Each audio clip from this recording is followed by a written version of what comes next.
Hi hello ನಮಸ್ತೆ, welcome back to my YouTube channel. ಇವತ್ತಿನ ಸಂಚಿಕೆಯಲ್ಲಿ ಒಂದು ಸೂಪರ್ ಆಗಿರುವಂತಹ ರೆಸಿಪಿನ ನಿಮ್ಮ ಜೊತೆ ಶೇರ್ ಮಾಡ್ತಾ ಈ ವಿಡಿಯೋನ ಸ್ಟಾರ್ಟ್ ಮಾಡ್ತಾ ಇದ್ದೀನಿ. ಅದು ಏನಪ್ಪ ಅಂತ ಅಂದರೆ, ಹೋಟೆಲ್ಗಳಲ್ಲಿ ಹಾಗೂ ರೆಸ್ಟೋರೆಂಟ್ಗಳಲ್ಲಿ ಹೋದಾಗ ನಾವು ತುಂಬ ಇಷ್ಟಪಟ್ಟು ತಿನ್ನುವಂತಹ ವೆಜ್ ಫ್ರೈಡ್ ರೈಸ್ನ ಮಾಡೋದು ಹೇಗೆ ಅಂತ ತೋರಿಸ್ತಾ ಇದ್ದೀನಿ. ಅಷ್ಟೇ ಅಲ್ಲದೆ ನಾನು ಮಾಡ್ತಿರುವಂತಹ ವೆಜ್ ಫ್ರೈಡ್ ರೈಸ್ಗೆ ಯಾವುದೇ ರೀತಿಯಾಗಿರುವಂತಹ ಸಾಸ್ಗಳನ್ನು ಸಹ ಇಲ್ಲಿ ಬಳಸಿರೋದಿಲ್ಲ. ಜೊತೆಗೆ ತುಂಬ ಟೇಸ್ಟಿಯಾಗಿ, ಸಿಂಪಲ್ ಆಗಿ ಹಾಗೂ ಸರಳವಾಗಿ ಹೆಲ್ದಿಯಾಗಿರುವಂತಹ ವೆಜ್ ಫ್ರೈಡ್ ರೈಸ್ನ ಹೋಟೆಲ್ಗಳ ಸ್ಟೈಲ್ನಲ್ಲಿ ಮನೆಯಲ್ಲೇ ಮಾಡೋದು ಹೇಗೆ ಅಂತ ನೋಡೋಣ. ಹಾಗಿದ್ರೆ ಬನ್ನಿ, ವೆಜ್ ಫ್ರೈಡ್ ರೈಸ್ನ ಮಾಡೋದು ಹೇಗೆ, ಅದಕ್ಕೆ ಬೇಕಾಗಿರುವಂತಹ ಪದಾರ್ಥಗಳೇನು ಅಂತ ನೋಡೋಣ. ಅದಕ್ಕಿಂತ ಮೊದಲು ಯಾರು ನಮ್ಮ ಚಾನಲ್ನ ಸಬ್ಸ್ಕ್ರೈಬ್ ಆಗಿಲ್ಲ ಅಂದರೆ ದಯವಿಟ್ಟು ಸಬ್ಸ್ಕ್ರೈಬ್ ಮಾಡೋದನ್ನ ಮರಿಬೇಡಿ.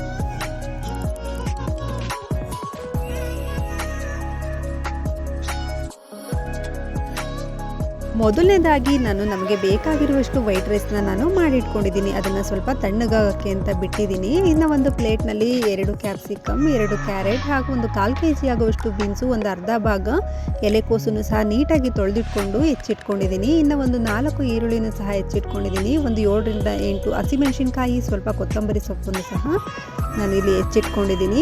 ಇನ್ನು ಒಂದು ಬಾಣಲಿನ ಬಿಸಿಗಿಟ್ಟು ಬಾಣಲಿಗೆ ಸ್ವಲ್ಪ ಎಣ್ಣೆನೂ ಸಹ ಹಾಕಿ, ಎಣ್ಣೆ ಕಾದಾದ್ಮೇಲೆ ಹೆಚ್ಚಿಟ್ಕೊಂಡಿರುವಂತಹ ಹಸಿಮೆಣಸಿನ್ಕಾಯಿ ಹಾಗೂ ಈರುಳ್ಳಿ ಏನಿದೆ ಅದನ್ನು ಸಹ ಸೇರಿಸ್ಕೊಂಡು ನೀಟಾಗಿ ಫ್ರೈ ಮಾಡ್ಕೊಳ್ತಾ ಇದ್ದೀನಿ.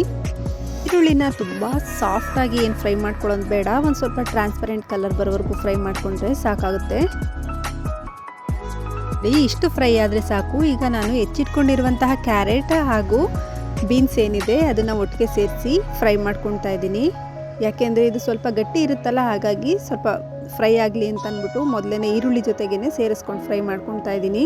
ವೆಜ್ ಫ್ರೈಡ್ ರೈಸಲ್ಲಿ ತರಕಾರಿ ತುಂಬ ಸಾಫ್ಟಾಗಿ ಫ್ರೈ ಆಗೋದೇನು ಬೇಡ, ಒಂದು 30% ಅಷ್ಟು ತರಕಾರಿಗಳು ಫ್ರೈ ಆದರೆ ಸಾಕು.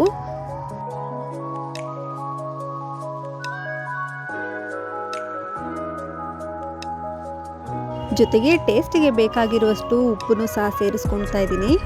ಈಗ ನೀಟಾಗಿ ಮಿಕ್ಸ್ ಮಾಡ್ಕೊಳ್ಳೋಣ. ನೋಡಿ, ಬೀನ್ಸು ಮತ್ತು ಕ್ಯಾರೆಟು ಇಷ್ಟು ಫ್ರೈ ಆಗಿದ್ರೆ ಸಾಕು. ಈಗ ನಾನು ಹೆಚ್ಚಿಟ್ಕೊಂಡಿರುವಂತಹ ಕ್ಯಾಪ್ಸಿಕಮ್ ಹಾಗೂ ಎಲೆಕೋಸು ಏನಿದೆ ಅದನ್ನು ಸಹ ಸೇರಿಸ್ಕೊಳ್ತಾ ಇದ್ದೀನಿ. ಇದನ್ನು ಅಷ್ಟೇ ಜಾಸ್ತಿ ಫ್ರೈ ಮಾಡ್ಕೊಳ್ಳೋದು ಬೇಡ, ಒಂದು 10 ನಿಮಿಷ ಫ್ರೈ ಮಾಡಿಕೊಂಡ್ರೆ ಸಾಕಾಗುತ್ತೆ. ಅಂದರೆ ಎಲೆಕೋಸೆಲ್ಲ ಸ್ವಲ್ಪ ಕ್ರಂಚಿಯಾಗಿದ್ರೇ ರೈಸಲ್ಲಿ ತುಂಬ ಚೆನ್ನಾಗಿರೋದು, ಹಾಗಾಗಿ ಸಾಫ್ಟಾಗಿ ಫ್ರೈ ಮಾಡ್ಕೊಳ್ಳೋದೇನು ಬೇಕಾಗಿರೋದಿಲ್ಲ.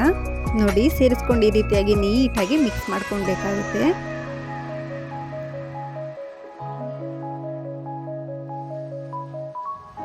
ನೋಡಿ, ಇಲ್ಲಿ ತರಕಾರಿ ಹಾಗೂ ಎಲೆಕೋಸೆಲ್ಲ ಒಂದು ಅರ್ಧ ಭಾಗದಷ್ಟು ಮಾತ್ರ ಫ್ರೈ ಆಗಿದೆ, ಅಂದರೆ ಕ್ರಂಚಿ ಆಗಿದೆ. ಈಗ ನಾನು ಇದಕ್ಕೆ 1 ಟೇಬಲ್ ಸ್ಪೂನ್ ಆಗುವಷ್ಟು ಅಚ್ಕಾರದ ಪುಡಿ, 1 ಟೇಬಲ್ ಸ್ಪೂನ್ ಆಗುವಷ್ಟು ಗರಂ ಮಸಾಲ ಸೇರಿಸ್ಕೊಳ್ತಾ ಇದ್ದೀನಿ. ಇಲ್ಲಿ ಅಚ್ಕಾರದ ಪುಡಿ ಆಪ್ಷನಲ್, ನೀವು ಬೇಕು ಅಂದರೆ ಸೇರಿಸ್ಕೊಳ್ಬೋದು, ಇಲ್ಲಾಂದರೆ ಬೇಡ. ಯಾಕೆ ಅಂದರೆ ಮೊದಲೇ ನಾವು ಹಸಿರು ಮೆಣಸಿನ್ಕಾಯಿನೂ ಸಹ ಸೇರಿಸ್ಕೊಂಡು ಇಲ್ಲಿ ಫ್ರೈ ಮಾಡ್ಕೊಂಡಿದ್ದೀವಲ್ಲ, ಹಾಗಾಗಿ. ಮತ್ತು ಇನ್ನು ಕೊನೆಯಲ್ಲಿ ನಾವು ಪೆಪ್ಪರ್ ಪೌಡರ್ನು ಸೇರಿಸೋದ್ರಿಂದ ತುಂಬ ಖಾರ ಆಗುತ್ತೆ, ಹಾಗಾಗಿನೇ ಅಚ್ಕಾರದ ಪುಡಿನ ನೀವು ಆಪ್ಷನಲ್ ಆಗಿ ಇಟ್ಕೊಳ್ಳಿ. ಬೇಕು ಅಂದರೆ ಸೇರಿಸ್ಕೊಳ್ಳಿ, ಖಾರ ತಿನ್ನೋರು ಯೂಸ್ ಮಾಡ್ಕೊಳ್ಬೋದು, ಬೇಡ ಅಂದರೆ ಇದನ್ನು ಸ್ಕಿಪ್ ಮಾಡ್ಬೋದು.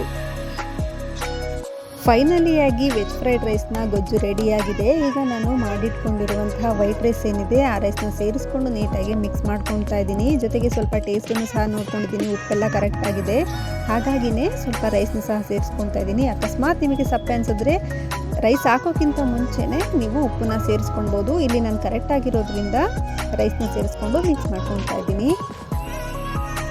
ನಾವು ರೈಸ್ನ ಸೇರಿಸ್ಕೊಂಡು ಮಿಕ್ಸ್ ಮಾಡಬೇಕಾದ್ರೆ ಸ್ಟವ್ನ ಸ್ವಲ್ಪ ಸ್ಲೋ ಫ್ಲೇಮ್ನಲ್ಲೇ ಇಟ್ಕೊಂಡು ಮಿಕ್ಸ್ ಮಾಡ್ಕೊಳ್ಬೇಕಾಗುತ್ತೆ, ಇಲ್ಲಾಂದರೆ ಸ್ವಲ್ಪ ಕೆಳಗೆ ಹೊತ್ತದಂಗೆ ಆಗುತ್ತೆ. ಹಾಗಾಗಿನೇ ಸ್ಟವ್ನ ಸ್ಲೋ ಫ್ಲೇಮ್ನಲ್ಲಿ ಇಟ್ಕೊಂಡು ನಾನು ರೈಸ್ನ ಮಿಕ್ಸ್ ಮಾಡ್ಕೊಳ್ತಾ ಇದ್ದೀನಿ.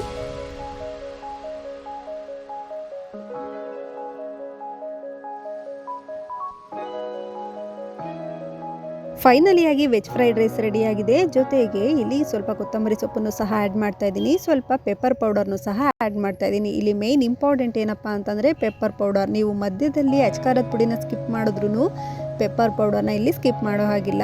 ಇಲ್ಲಿ ಮೇನ್ ಟೇಸ್ಟ್ ಬರೋದೇ ಪೆಪ್ಪರ್ ಪೌಡರು, ಹಾಗಾಗಿ ನಾನು ರುಚಿಗೆ ತಕ್ಕಷ್ಟು ಪೆಪ್ಪರ್ ಪೌಡರ್ನ ಸೇರಿಸ್ಕೊಳ್ತಾ ಇದ್ದೀನಿ. ನೋಡಿ, ಈಗ ವೆಜ್ ಫ್ರೈಡ್ ರೈಸ್ ಅಂತೂ ರೆಡಿಯಾಗಿದೆ.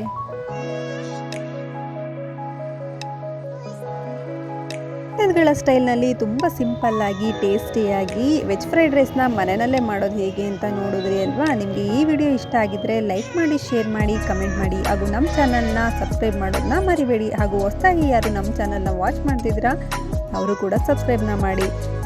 ಈ ರೆಸಿಪಿನ ನೀವು ಕೂಡ ಮನೆಯಲ್ಲಿ ಒಂದ್ಸರಿ ಟ್ರೈ ಮಾಡಿ. ಮಕ್ಕಳು ಆಗಲಿ ದೊಡ್ಡವರಾಗಲಿ ಬೇಡ ಅನ್ನೋದೇ ಇಲ್ಲ, ಅಷ್ಟು ಟೇಸ್ಟಿಯಾಗಿರುತ್ತೆ. ಖುಷಿಯಾಗಿರಿ, ನೆಮ್ಮದಿಯಾಗಿರಿ, ಮನೆ ಊಟನ ಮಾಡಿ ಹೆಲ್ದಿಯಾಗಿರಿ. ಮತ್ತೆ ಸಿಗೋಣ ಮುಂದಿನ ವಿಡಿಯೋದಲ್ಲಿ. Thank you for watching.